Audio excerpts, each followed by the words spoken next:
अस्सलाम वालेकुम everyone. Today is our fifth lecture of C plus plus series. तो कल के लेक्चर में हमने स्विच स्टेटमेंट के बारे में पढ़ा था। आज से हम लूप्स को स्टार्ट कर रहे हैं, तो बिना किसी देरी के स्टार्ट करते हैं लूप्स को।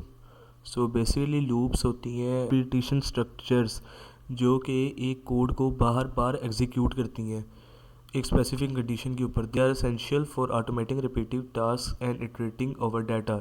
In each iteration, the loop checks the condition to decide whether to continue or stop executing.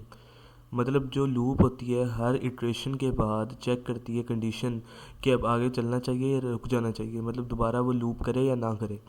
तो आज सिर्फ हम एक ही टाइप पढ़ेंगे जो कि है फोर लूप। फोर लूप सबसे सिंपल टाइप मुझे लगती है लूप्स की। तो फोर लूप होती है जब हमें नंबर ऑफ़ इटरेशंस मालूम होती हैं, मतलब हमें पता है कि हमने 10 दफ़ा उसको लूप करना है, 5 दफ़ा लूप करना है, या हम खुद लूप करें उसको। तो इसका सिंटेक्स जो है वो ये लिखा हुआ है और डेफिनेशन ये है। इसका आप स्क्रीनशॉट बनाना चाहें तो बना सकते हैं, ये सिंटेक्स है। तो अब बिना किसी देरी के चलते हैं सीधा अपनी डेव सी प्लस प्लस की स्क्रीन के ऊपर। तो गाइस आ चुके हैं हम अपनी डेव सी प्लस प्लस की स्क्रीन के ऊपर। तो हम पहले एक सिंपल सा प्रोग्राम बनाएंगे जिसके अंदर हम एक नंबर लिखेंगे और एक दूसरा नंबर लिखेंगे, तो वो पहले नंबर से दूसरे नंबर तक पूरी मतलब जितने नंबर बीच में हैं वो सारे लिख देगा। तो ये एक बिल्कुल सिंपल प्रोग्राम है फॉर लूप के अंदर। तो सबसे पहले हम वही लिखेंगे, इंक्लूड iOS स्ट्रीम, फिर लिखेंगे यूजिंग नेम स्पेस std, उसके बाद लिखेंगे इंट मेन और प्रोग्रामिंग को कर देंगे स्टार्ट, एग्जीक्यूशन कोड मतलब स्टार्ट कर देंगे। तो सबसे पहले हमने यूज़र से 2 नंबर लेने हैं। तो सबसे पहले हम लिखेंगे एंटर फर्स्ट नंबर। अच्छा, मैं एक्समो लगाना भूल गई, ठीक है। उसके बाद हम इसको करवा देंगे एम के अंदर सेव। अच्छा, सबसे पहले हमने डिक्लेयर करना है जो कि मैं ऑब्वियसली भूल चुका हूँ। तो हम सबसे पहले डिक्लेयर करेंगे इंट, एक तो एन को डिक्लेयर कर देते हैं और एम को डिक्लेयर कर देते हैं और आई को डिक्लेयर कर देते हैं। तो एम के अंदर हम पहली वैल्यू सेव करवाएंगे, फिर लिखेंगे सी आउट एंटर सेकेंड नंबर। तो इसको स्टोर करवा देंगे हम एन के अंदर। उसके बाद हम नीचे जाएंगे और अपनी फोर लूप को कर देंगे स्टार्ट। तो फोर लूप का सिंटेक्स ये है। इसके अंदर हम सबसे पहले लिखेंगे आई जो है वो इक्वल होगा पहले नंबर, मतलब जो एम है उसके अंदर जो यूज़र एंटर करेगा वो। आई जो है वो लेस देन इक्वल टू होगा किसके वाला, दूसरे नंबर के। और उसके बाद आई जो है वो प्लस में जाएगा, मतलब एम से लेके एन तक और उससे नीचे के सारे नंबर जो हैं वो प्रिंट किए जाएंगे। उसके बाद हमने स्टार्ट करनी है एग्जीक्यूशन इसकी, मतलब ये जो खाना है इसका मतलब इसके अंदर फॉर लूप की एग्जीक्यूशन होगी। सी आउट आई कर देना है और हमने लिख देना है एंडल। हम यहाँ पे एंडल भी लिख सकते हैं और बैक स्लैश एन भी लिख सकते हैं, दोनों का मतलब सेम ही होता है। मैं एंडल को प्रेफर करता हूँ। दोनों का मतलब ये होता है कि आपकी जब एक लाइन ख़त्म होगी तो जो नेक्स्ट लाइन है वो दूसरी लाइन से शुरू होगी, उसके आगे नहीं लिखी जाएगी। तो जैसे कि मैंने लिख दिया, तो अब हम इसको कर लेते हैं कंपाइल हमने कर लिया F9 दबा के। उसके बाद अब हम इसको करेंगे रन। तो पहला नंबर मैं लिख देता हूँ 4 और दूसरा नंबर लिख देता हूँ 44। तो ये इसने 4 से लेके 44 तक जितने भी नंबर हैं वो सारे लिख दिए हैं। हम इसके अंदर अपनी मर्ज़ी जितने बड़े नंबर लिख सकते हैं, जैसे कि अगर मैं स्टार्टिंग में 4 लिख देता हूँ, आगे लिख देता हूँ 99999, तो ये सारे नंबर जो है वो प्रिंट करता रहेगा। अच्छा, अगर हम ये प्लस प्लस लगाने का ये मकसद है ताकि ये एम से लेके एन तक चले। अगर हम इसको माइनस माइनस लगा देंगे, मतलब ये उल्टा चलेगा,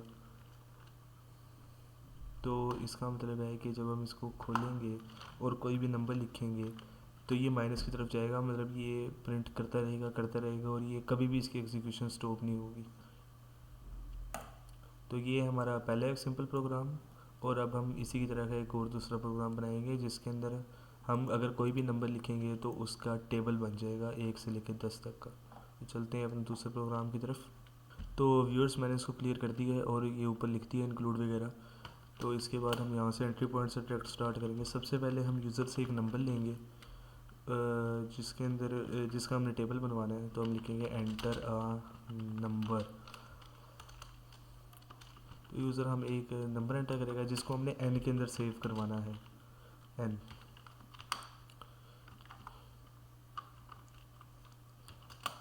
सी इन n। उसके बाद हम डायरेक्ट फॉर लूप को स्टार्ट कर देंगे। हमें आई को भी यहाँ पे डिक्लेयर करना पड़ेगा क्योंकि हम आई भी यूज़ करेंगे फॉर लूप के अंदर।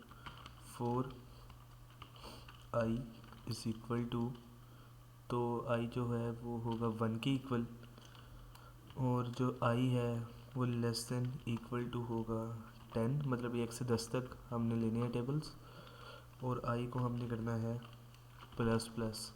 उसके बाद हमने इसको स्टार्ट करना है। नीचे हम लिखेंगे सी आउट एन, मतलब जो यूज़र वैल्यू एंटर करेगा। उसके बाद हमने मल्टीपल का साइन लिखना है यहाँ पे, मल्टीपल बाई आई, मतलब 1 से लेकर 10 तक वो मल्टीपल होगा। उसके बाद हम इज इक्वल टू का साइन लिखना है। ये बिल्कुल लाइन के साथ चलेगा, जैसे मैं लिख रहा हूँ वैसे ही लिखा जाएगा ये। यहाँ पे हम कर देंगे, अब हमने करना है जो यूज़र नंबर लिखेगा उसको 1 से 10 तक नंबरों से मल्टीपल है। तो हम यहाँ पे लिखेंगे आई मल्टीपल बाई एन, जो कि लूप के अंदर चलेगा 1 से 10 तक। मतलब कि जो पूरी लाइन है ये लूप के अंदर चलेगी 1 से लेकर 10 तक। उसके बाद हम कर देंगे एंडल एंड एल, और प्रोग्राम को सिंपली करेंगे कंपाइल। तो 0 एरर और 0 वार्निंग्स आ चुकी हैं। उसके बाद हम इसको कर देंगे डायरेक्ट रन। तो अब अगर मैं कोई भी नंबर लिखता हूँ जैसे 4, तो उसने 4 का टेबल बना के दे दिए 1 से लेकर 10 तक। अब मैं लिख देता हूँ यहाँ पे 67, तो उसने 67 का टेबल बना के दे दिए 1 से 10 तक। मैं यहाँ पे अपनी मर्ज़ी का नंबर लिख सकता हूँ, जैसे कि मैं लिखूँगा 9999, उसने 9999 का टेबल बना के दे दिया 1 से लेकर 10 तक। तो viewers, that's it for today's lesson. आज के लिए बस हमने फॉर लूप पढ़े। अब करके लेक्चर में हम वाइल लूप और डू वाइल लूप के बारे में पढ़ेंगे। असल में फॉर लूप, वाइल लूप और डू वाइल लूप में इतना कोई ख़ास फ़र्क नहीं है, बस सिंटेक्स वगैरह का फ़र्क है, और एक दो और फ़र्क है जो हम कल डिस्कस करेंगे। तब तक के लिए make sure to like and subscribe, and thank you and अल्लाह हाफिज़।